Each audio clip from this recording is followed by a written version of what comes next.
Bonsoir à tous, donc Aurélie Cabaret, je suis responsable marketing e-commerce chez Worldline. Donc aujourd'hui, je remplace au pied levé ma collègue Violaine Rigaud, que certains d'entre vous connaissent certainement, pour vous parler des règles d'or à suivre pour maximiser vos ventes en ligne. Aujourd'hui, je suis accompagnée aussi de Sabrina Paciota, avec qui vous avez peut-être discuté, qui est en charge de nos relations partenaires pour la France, et également de Grégoire Hiver de Termont, qui est responsable de toutes nos activités Regional Businesses en France également.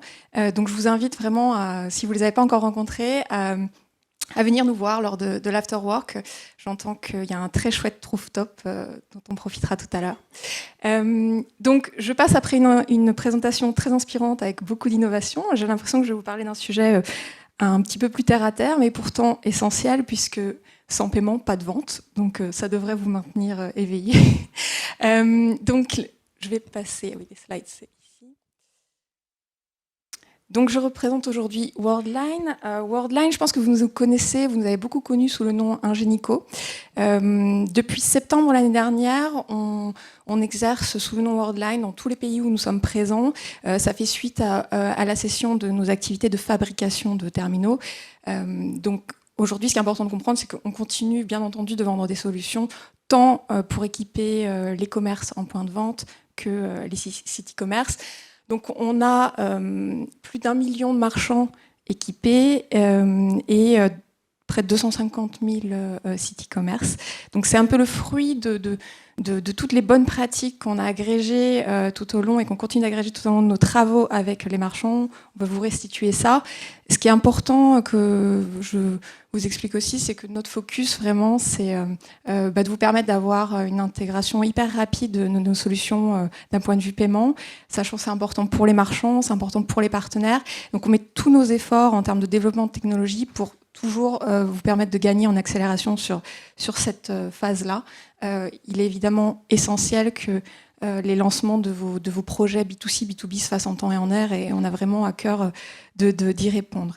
Ce qui nous importe aussi, c'est qu'on vous permette d'avoir tous les outils pour pouvoir proposer les expériences clients qui font sens pour vos clients. Donc là, dans toutes les innovations qu'on a vues avant, s'il y a effectivement un instant où il y a un paiement qui doit se faire, c'est un peu le travail des acteurs côté paiement de s'assurer qu'on peut bien fournir les bonnes technologies pour que toute expérience que vous puissiez imaginer soit possible. On a également des outils prêts à l'emploi pour vous permettre d'observer vos résultats, vos performances sur une période passée, de voir par pays, par méthode de paiement, quelles sont vos performances. Effectivement, du coup, Worldline, on est présent dans beaucoup de pays. Ça, je pense que c'est assez intéressant parce qu'on est aussi un ADN assez proche des marchands, en ce sens que quand vous vous lancez sur un nouveau pays, nous, potentiellement, on a déjà des équipes en local, donc on sait assez bien ce que ça veut dire, la réalité d'être présent dans ce pays et de vous restituer l'expertise qu'on acquiert avec tout un tas de clients déjà dans ce pays.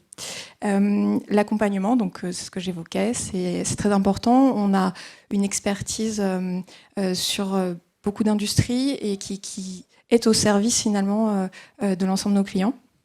Je pense je vous parlais de l'aspect local, on a aussi à cœur d'approcher les marchands en étant proche de leurs problématiques. Donc, sur 1 million de commerçants qu'on sert, il y a toutes les tailles de marchands et on est organisé en interne pour pouvoir servir au mieux les différents segments avec qui on travaille.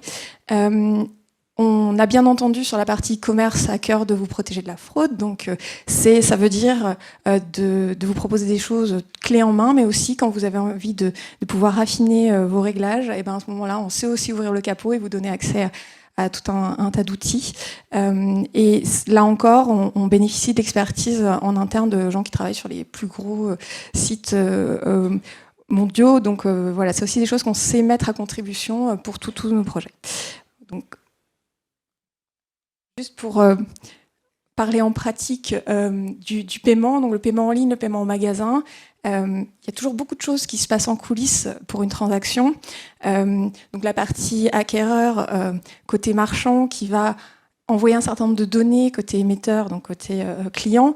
C'est là qu'on va arbitrer, savoir par exemple si on doit faire de l'authentification forte, mais c'est aussi par ces échanges-là qu'on va aller récupérer finalement l'argent de la vente qui est due au marchand. Et donc tout ça, c'est ce qui se passe en coulisses. Finalement, ça, le consommateur final ne le sait pas.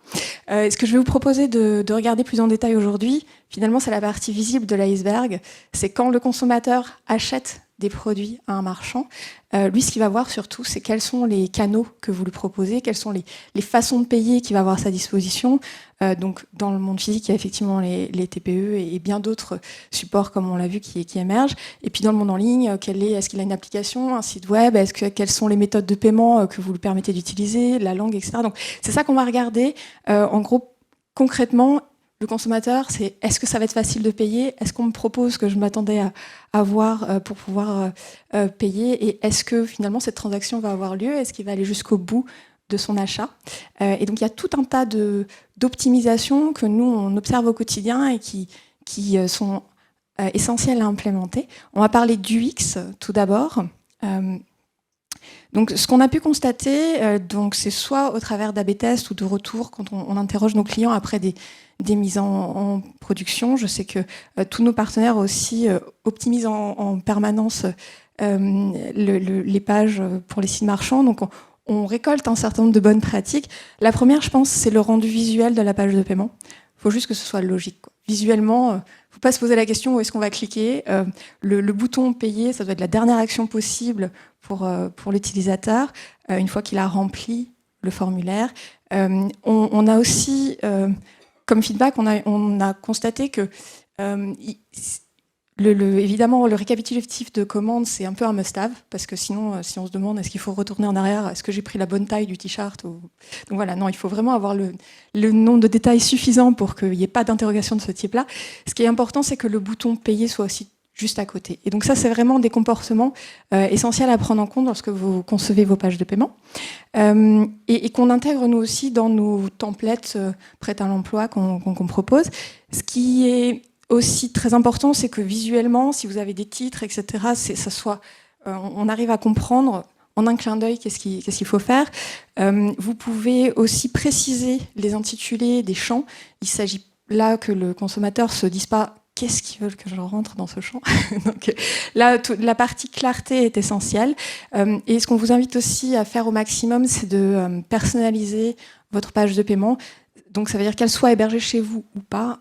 En fait, il faut qu'il y ait une continuité. Et je pense que ça, aujourd'hui, on le dit, ça fait pas un moment qu'on le dit, mais on constate aussi qu'il y a encore beaucoup d'expériences d'achat où c'est pas le cas. Donc on vous invite à vraiment utiliser maximum des outils de customisation qui sont possibles. Donc nous, sur nos pages, toute la partie CSS, et vous pouvez faire à peu près ce que vous voulez. Donc voilà, sachez que c'est des choses, c'est des demandes que vous pouvez avoir aussi lorsque vous intégrez vos pages de paiement. On vous invite aussi à intégrer au maximum tout ce qui est possible d'un point de vue technologique. Des fois, c'est des petites choses. Mais sur combien de sites est-ce qu'on n'a pas déjà payé, où on se rend compte que le numéro de carte bancaire ne s'affiche pas comme sur notre carte? Donc là, ce qu'on fait, c'est qu'on va automatiquement repérer de quel réseau bancaire il s'agit et on va formater le numéro pour que l'utilisateur, s'il a sa carte physique sous les yeux, en fait, en comparant, c'est hyper simple de voir s'il a saisi la bonne chose. On va également vous permettre de faire une détection automatique du SKIM. Donc ça veut dire que si vous voulez mettre juste carte bancaire, ça peut être détecté. Vous n'avez pas besoin de demander au client de choisir lui-même entre Visa, Mastercard. Donc je pense que les clients commencent à être de plus en plus éduqués par rapport à ce choix-là. Et c'est peut-être pas le cas de tout le monde. Donc c'est aussi intéressant d'avoir cette possibilité-là. Et puis on vous a mis un petit chiffre parce que c'est vrai que il y a quand même un nombre assez important de transactions qui sont abandonnées pour des erreurs de saisie de carte. Donc c'est vraiment pas un sujet à négliger, même si on voit que finalement pour le résoudre, c'est pas si compliqué. Donc avoir ces possibilités-là dans vos formulaires de paiement, je pense que c'est un must-have. On vous met aussi des petites astuces, effectivement, au fil de la saisie, pouvoir indiquer à l'utilisateur qu'il a bien saisi ce qu'il fallait, c'est aussi rassurant. D'un point de vue contrôle, parce que les utilisateurs, effectivement, si vous leur demandez, vous attendez d'eux qu'ils valident un formulaire, il faut un peu qu'ils comprennent à quoi ils s'engagent. Donc, du coup, j'en parlais tout à l'heure, mais récapituler les produits qu'ils sont en train d'acheter pour le montant à payer, c'est hyper important. Et de la même façon, si vous mettez une explication claire de à quoi ou comment vont être conservées leurs données, etc., c'est aussi une manière pour eux de ne pas se poser de questions et de savoir ce qui va être fait des données qu'ils indiquent. De la même façon, on vous a mis un petit écran ici, ça peut arriver qu'il y ait des erreurs de transaction. On a vu qu'il y a beaucoup d'acteurs sur la chaîne. Donc si jamais il faut refaire passer la transaction, là il faut effectivement que le message soit hyper clair, qu'on voit qu'effectivement ça n'est pas passé, mais que très vite il y a un bouton vert, il peut réessayer de faire passer la transaction. Et donc vraiment tout ça est dans l'optique de convertir au maximum. Pour les clients qui seraient peut-être dans un usage un peu plus anxieux, des données qu'ils mettent sur des formulaires de paiement, c'est très important aussi pour cette catégorie d'utilisateurs-là d'utiliser tous les artefacts que vous pouvez. Donc l'icône cadenas sur le cryptogramme, c'est important. Vous pouvez les rassurer sur à quelle étape ils en sont dans le processus d'achat, avec un parcours finalement sur la page de paiement. Bien entendu, il faut qu'il y ait une politique de protection de données qui soit accessible. Faut en fait qu'ils puissent avoir accès aux données, pour le bouton de paiement, c'est vrai que parfois on voit ces pratiques de préciser que c'est payé de manière sécurisée. Ça, je le conseillerais surtout pour des marques qui sont peut-être pas encore trop connues et qui veulent vraiment réassurer. Et en fait, ça marche. Donc c'est vraiment des choses à prendre en compte. Il y a même aussi des choses sur la couleur du bouton pour valider. Donc il y a vraiment beaucoup de choses à prendre en compte. Donc on a vu l'aspect UX, donc vraiment l'expérience, le côté design. On peut aussi aborder la même chose côté mobile. Donc il y a de plus en plus d'utilisateurs qui utilisent ce média pour payer. On le sait, on le fait tous. Ça a des impacts en termes de conversion qui sont hyper importants. On avait fait un petit sondage auprès d'une centaine de marchands qui nous avaient dit que finalement, en optimisant leur page mobile, ils avaient gagné en moyenne 7% de conversion, et ça allait jusqu'à 20% pour certains d'eux. Donc bien entendu, ça dépend de ce qu'ils avaient avant, mais c'est que c'est hyper important. Sur le mobile aussi, vous allez pouvoir choisir de peut-être afficher moins de choses. Là, par exemple, vous voyez un menu où le récapitulatif des produits est masqué, mais on vous conseille quand même d'un maximum de cas de le présenter, de ne pas l'enlever surtout, parce que ça va sinon certainement générer des retours en arrière. Donc il faut vraiment mesurer ce que vous pensez qui est essentiel de présenter ou pas sur la partie mobile et d'avoir une approche mobile first. Donc là encore, avec nos pages, on va vous proposer vraiment d'avoir la main sur tout ce que vous pouvez faire à ce niveau-là. Sur le mobile en particulier, lorsqu'il s'agit de saisir des données cartes, ça va de soi, mais il faut que le formulaire puisse être rempli avec le clavier alphanumérique. Donc ça, c'est des choses aussi qui doivent être prévues dans la conception du parcours mobile. Donc je parlais du récapitulatif de commande, le formatage automatique, on le retrouve là, le choix du réseau de paiement. Important aussi sur mobile de bien planifier le retour en arrière si jamais le client retourne sur la page précédente. Il ne faut pas non plus qu'il ait à tout recommencer. Donc ça peut être des choses qui fonctionnent parfois un petit peu plus difficilement sur mobile, donc à bien prévoir également. Et le temps de chargement est essentiel aussi, parce que on estime que 2 secondes de gagner sur un chargement, parfois ça a des effets où vous pouvez avoir plus de 50% de conversion supplémentaire. Donc vraiment à ne pas être négligé, il faut être sur des formulaires ultra légers. Toujours pour optimiser les paiements de vos clients, s'assurer qu'ils ont tout ce qu'il faut pour pouvoir procéder au paiement. Lorsque vous vous lancez à l'international, donc en fonction des pays dans lesquels vous allez, il y a des moyens de paiement. C'est vrai qu'en France, il y en a qu'on ne connaît pas, on n'a pas l'habitude d'utiliser, mais pour les consommateurs de ces pays-là, c'est juste essentiel. Donc on a CB en France, dites-vous que aux Pays-Bas, Ideal, Zofort en Allemagne, Bancontact en Belgique, et Klarna sur tout un tas de pays maintenant. C'est intéressant de les proposer. Vous pouvez aussi, il y a tout ce qui est moyen de paiement mobile, Apple Pay, etc., qu'on peut aussi vous proposer pour être au plus près de l'évolution des usages des consommateurs. Adapter la page de paiement à la langue de l'utilisateur, c'est aussi important. Nous, sur nos pages prêtes à l'emploi, on a plus de 28 langues qui sont proposées, qui détectent automatiquement la langue du navigateur utiliser. Là, pareil, on peut aussi vous proposer des paiements dans la devise du consommateur. Donc là, c'est vraiment crucial pour qu'ils puissent ne pas avoir à se poser de questions. Est-ce que je vais avoir des frais supplémentaires et les découvrir après sur leur relevé bancaire, ça c'est désastreux. Donc voilà, tout ce qui va faciliter le choix du mode de paiement est important à avoir en tête. Là, je voulais vous parler de la tokenisation. Donc la tokenisation, c'est un peu un gros mot pour dire finalement, on peut enregistrer les moyens de paiement de l'utilisateur pour lui permettre de l'utiliser la fois d'après. Donc là, on le fait de manière ultra simple pour vous. Vous n'avez pas forcément besoin de gérer la sécurité de votre côté. C'est-à-dire qu'au moment où le consommateur va payer pour la première fois qu'il y a un moyen de paiement, on va en fait nous l'enregistrer dans nos serveurs sécurisés et vous transmettre un token, donc on va dire un identifiant unique. La prochaine fois que ce consommateur se représente, vous nous transmettez cet identifiant et on sait retransformer ça en numéro de carte bancaire. Donc c'est une expérience de paiement ultra simplifiée. Ça peut faire jouer la préférence du consommateur pour venir payer une nouvelle fois chez vous.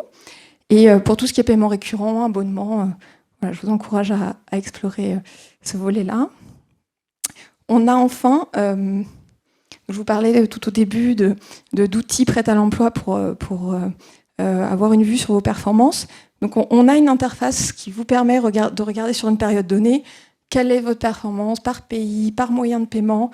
Vous pouvez accéder au niveau 3D Secure, aux raisons pour lesquelles certaines transactions ont pu être rejetées, comprendre les codes d'erreur, ça vient avec des explications, on vous dit ce que vous pouvez faire pour corriger ça. Souvent, peut-être corriger des petites choses sur les données que vous transmettez. Donc, il y a vraiment des outils qui sont prévus, qui sont possibles pour vous guider et continuer d'optimiser encore vos performances. Voilà. Donc là, très rapidement, on rentre un peu plus dans le dur. C'était pour vous dire tout ce que je vous ai montré, les exemples de pages de paiement juste avant. On a ce qu'on appelle donc, une hosted payment page qui est celle que je vous ai montrée tout au long de la présentation finalement, avec un grand nombre de possibilités de customisation. Ça fait partie des intégrations possibles et prêtes à l'emploi qu'on propose. Une autre intégration hyper facile finalement, c'est celle via les plugins. Donc ça vous permet de vous concentrer sur le gros du travail, qui est le développement de votre site internet, de toute l'expérience que vous voulez proposer, du merchandising et tout ça. Et à la fin, quand finalement vous voulez intégrer le paiement, là vous avez plusieurs façons de faire. Donc vous pouvez intégrer directement les formulaires de la plateforme e-commerce, que ce soit PrestaShop, Magento, etc. Ou vous pouvez choisir parce que les moyens de customisation qu'on offre vous intéressent plus particulièrement, finalement d'envoyer le consommateur sur une page telle que je vous ai montré juste avant. Et puis vous pouvez même aussi choisir de le faire juste après qu'il ait choisi son moyen de paiement. Donc il y a vraiment tout un tas d'options possibles. L'hosted tokenization page, là en fait ça correspond finalement à un bout de code qu'on va vous donner et vous allez pouvoir intégrer dans votre propre page la partie de saisie des numéros de carte bancaire et ça vous permet d'être dans votre environnement. Donc ça c'est légèrement plus technique et après on a vraiment quand vous voulez gérer vos propres intégrations des SDK sur tout ce qui est mobile et des API qui là, vous permettent de directement dialoguer avec nos plateformes. Voilà, et donc beaucoup d'options d'intégration possibles et que bien entendu, on a pu, avec Data Solutions, travailler au travers de nos différents projets. Et je terminerai justement sur l'ensemble des plateformes avec lesquelles on travaille, avec des petites nouveautés. En fin d'année dernière, on a eu un nouveau plugin sur Salesforce et SAP. Et là, sur début de l'année, donc un nouveau plugin PrestaShop, un Magento. La particularité, je pense que là, on est vraiment sur des plugins où on va encore plus loin pour vous permettre d'aller encore plus vite pour intégrer nos projets. Ça va comprendre une préconfiguration. On a des retours d'agences, de clients qui nous disent finalement ça nous a pris 10 minutes de updater votre plugin. Donc c'est vrai que c'est des bons retours qu'on reçoit. Et vous voyez, on travaille avec pas mal d'acteurs, ChargeBee sur le paiement récurrent. On a aussi des nouveautés qui vont arriver sur d'autres plugins, donc voilà, à suivre. Donc si vous avez des questions par rapport à tout ce qu'on a pu voir là, n'hésitez pas à venir nous voir tout à l'heure. J'espère que ça vous a un peu plongé dans l'ergonomie des pages de paiement. Voilà. Je vous remercie et mon projet.